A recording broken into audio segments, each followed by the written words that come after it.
Hello, I'm doctor Krupajyothi hospitals Khammam, the senior psychiatrist. చూడండి, మనం ఎడ్యుకేటెడ్స్ అయినా కానీ కొన్ని మనకు తెలియదు అనమాట. ఎందుకు? మెయిన్ గా మెంటల్ డిజార్డర్స్ గురించి అవేర్నెస్ లేదు మనకి.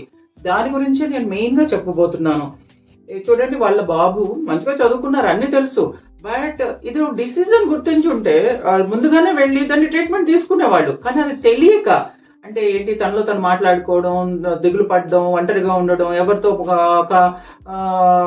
కలవకపోవడం, తర్వాత ఏడవడం, లేకపోతే ఎవరో వినిపిస్తున్నాయి నా చెవిలో మాటలు అనడం, తర్వాత సైలెంట్ గా కూర్చోవడం, అందరితో కలవకపోవడం, ఎవరేం మాట్లాడుకున్నా నా గురించో మాట్లాడుతున్నారు అనడం, ఇవన్నీ కూడా ఒక మానసికంగా తను ఒక డిసీజ్ గురైంది అని చెప్పడానికి లక్షణాలు.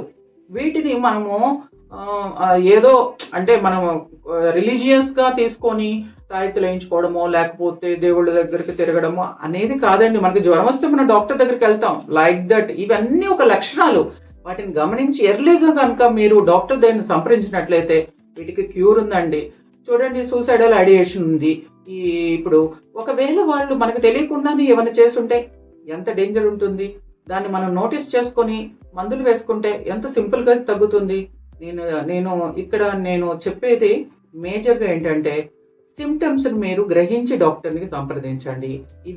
ఈ లక్షణాలన్నీ మానసిక వ్యాధి లక్షణాలని గుర్తించండి. రండి డాక్టర్ దగ్గరికి, సిగ్గుపడద్దు, బ్రేవ్గా బయటికి రండి. Thank you, bye.